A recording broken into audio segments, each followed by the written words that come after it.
Selamat siang teman-teman, saya Lisya Sinaga, saya Yolanda Semanggi.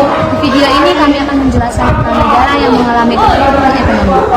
Negara yang kami pilih yaitu negara Inggris. Selamat menonton!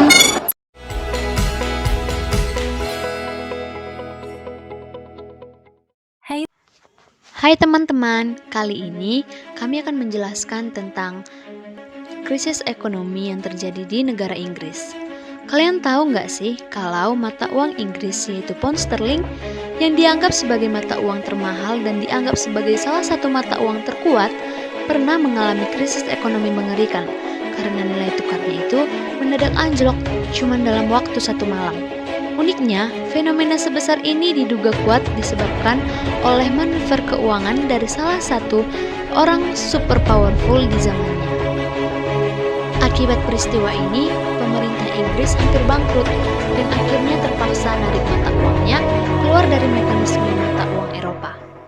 Nggak cuma itu aja, Bank Sentral Inggris sempat menaikkan suku bunganya sampai 50% cuma dalam waktu 2 jam doang.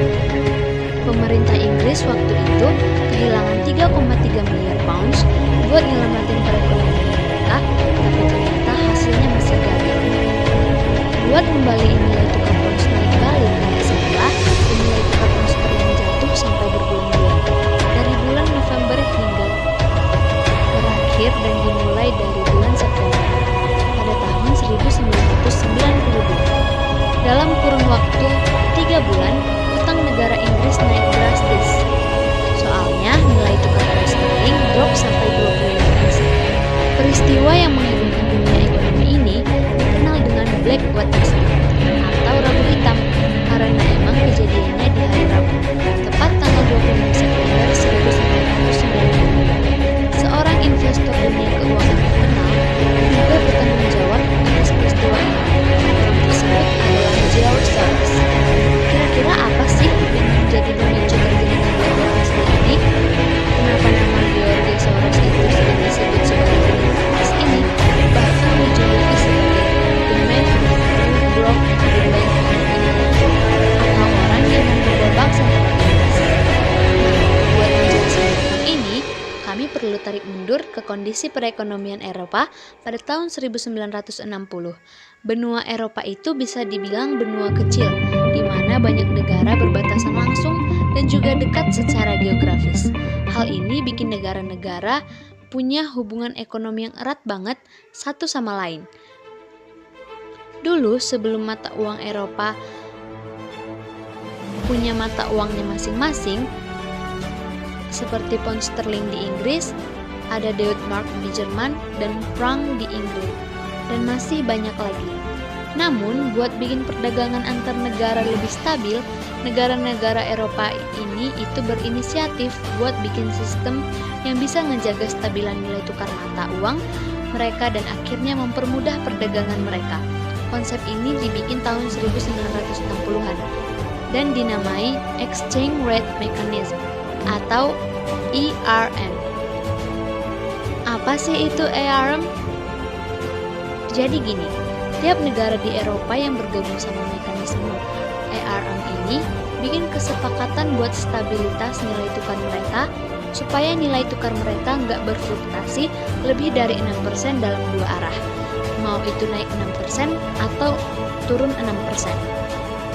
Jadi, kalau misalnya jumlah uang beredar mereka udah terlalu banyak atau harganya terlalu rendah, negara itu harus beli mata uang mereka sendiri di pasar uang. Pakai cadangan devisa negara. Sebaliknya, kalau misalnya uang beredar mereka terlalu sedikit atau harganya terlalu tinggi, di pasar uang mereka itu harus menyadari lebih banyak uang di pasar supaya nilainya stabil lagi dan gak melebihi batas 6% dibanding mata uang negara lainnya. Kalau misalnya sebuah negara mengalami perlambatan ekonomi atau resesi, kebijakan ekonomi yang sewajarnya dilakukan adalah nurunin suku bunga supaya para pengusaha berani meminjam modal usaha dengan modal ringan. Perekonomian lebih cepat mengalami inflasi terlalu tinggi akibat percepatan ekonomi yang berlebihan. Kebijakan ekonomi yang sewajarnya supaya para pelaku usaha dan pemilik modal cenderung mutusin buat investasi aja, mumpung bunganya lagi tinggi. sekaligus menurunkan niat ekspansi bisnis karena pinjaman modal bunganya lebih tinggi. Masalahnya, kebijakan ERM ini bikin negara-negara di Eropa tidak leluasa melakukan kebijakan ekonomi secara mandiri untuk menghadapi masalah ekonomi di negara masing-masing pada benua Eropa. Karena negara ini sudah tersandera sama kebijakan ERM yang harus semua negara mata uangnya satu komando ekonomi. Situasi ini bikin perekonomian Inggris jadi macet. Orang-orang jadi nunda konsumsi, soalnya harga barang turun terus setiap hari. Akibatnya, banyak perusahaan bangkrut dan terjadi PHK di mana-mana. Dalam situasi ini, Inggris sewajarnya membuat kebijakan buat nurunin suku bunga. Tapi karena Inggris udah gabung sama ERM, Inggris terpaksa mengikuti kebijakan Jerman. Situasinya jadi serba salah gitu kalau suku bunga diturunin. Jerman bakal ngalamin krisis inflasi, sementara kalau suku bunganya dinaikin, Inggris yang bakal ngalamin krisis deflasi. Singkat cerita, Perdana Menteri Inggris waktu itu John Major mutusin Inggris buat tetap ERM. Hal itu bikin nilai tukar pound sterling terus menguak dan tentu aja bikin ekonomi Inggris semakin lesu. Soalnya barang-barang ekspor Inggris itu sepi, gak laku di pasaran Eropa. Fakta bahwa nilai tukar pound sterling udah kemahalan disadarin sama George Soros, seorang investor dan funds manager profesional terkenal yang dipercaya buat mengelola dana pengusaha kaya waktu itu. Lewat perusahaannya itu, yaitu Soros Fund Management, Soros ngelihat kondisi ini sebagai peluang buat mendapatkan cuan dengan metode short selling, dan dia berniat buat ngambil keuntungan dari kejatuhan nilai mata uang pound sterling Inggris. Soros dan banyak super investor kaya Eropa berinisiatif buat minjemin sebanyak mungkin pound sterling dari berbagai sumber, kayak bank sekuritas dan juga lembaga-lembaga keuangan di Eropa. Tujuannya untuk menjual pound sterling di harga saat ini yang mahal banget. Terus pound sterlingnya nanti dia balikin lagi ke bank pas nilai pound sterling udah jatuh murah banget. Jadi dia bisa dapat untung besar dari selisih penjualan dan pengembalian itu. Pada akhirnya Soros berhasil ngumpulin pinjaman pound sterling senilai 15 miliar US dollar. Setelah menguasai banyak pound sterling yang ia pinjam, Bank Soros itu aktif banget beropini di dunia pers dengan nyatain kalau nilai pound sterling udah terlalu mahal dan gak masuk akal lagi. Tujuannya untuk mancing banyak spekulan dan traders forex menjual pound sterling mereka. Pada akhirnya, mulai banyak spekulan trader bahkan funds manager yang ngejual pound sterling mereka ke mata uang lainnya, kayak dolar. Karena pengaruh tekanan jual yang tinggi, harga pound sterling mulai turun gitu. Bank sentral Inggris masih gabung sama ERM nyoba buat pertahanin nilai pound sterling dengan cara nukar cadangan dolar dengan pound sterling. Artinya apa? Cadangan devisa Bank Inggris itu terjerumus cuma buat nombokin selisih nilai tukar pound sterling, karena ia tersendera sama ERM yang cuma boleh terpaut 6% aja. Puncaknya itu terjadi hari Rabu tanggal 16 September 1992. Soros menjual semua pound sterling yang berhasil dikumpulkannya, dan tindakannya ini diikuti sama banyak spekulan dan beredar forex lainnya. Nilai tukar pound pagi itu langsung anjlok.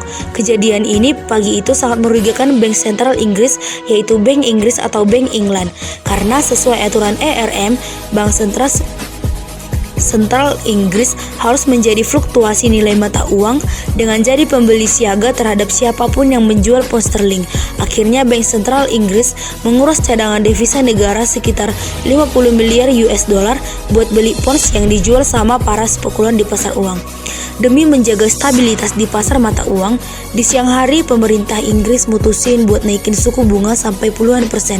Cuma dalam waktu beberapa jam, kenaikan suku bunga ini tujuannya buat mancing para spekulan dan trader yang bermodal besar buat beli pounds lagi di pasar uang. Tapi ternyata para spekulan dan trader gak terpancing sama kebijakan pemerintah. Waktu itu pada jam 7 malam bikin pengumuman keluar dari ERM karena udah gak sanggup untuk menjadi nilai tukar pounds, mendepresiasi penurunan nilai tukar pound sterling secara besar-besaran selama beberapa bulan. Karena nilai pound sterling di pasar uang jadi mengambang, bebas spekulasi yang dilakukan Soros akhirnya menjadi kenyataan dari kejadian di hari itu. Soros berhasil mendapatkan profit yang besar sekali sampai 1 miliar dolar. Endingnya, negara Inggris keluar dari kebijakan ERM dan pemerintah mulai dapat menerapkan kebijakan-kebijakan ekonomi secara leluasa untuk memperbaiki krisis ekonomi yang terjadi. Meskipun pada tahun 2023 inflasi mulai melanda Inggris yang hingga kini belum dapat tertangani dan kemungkinan masih berkelanjutan.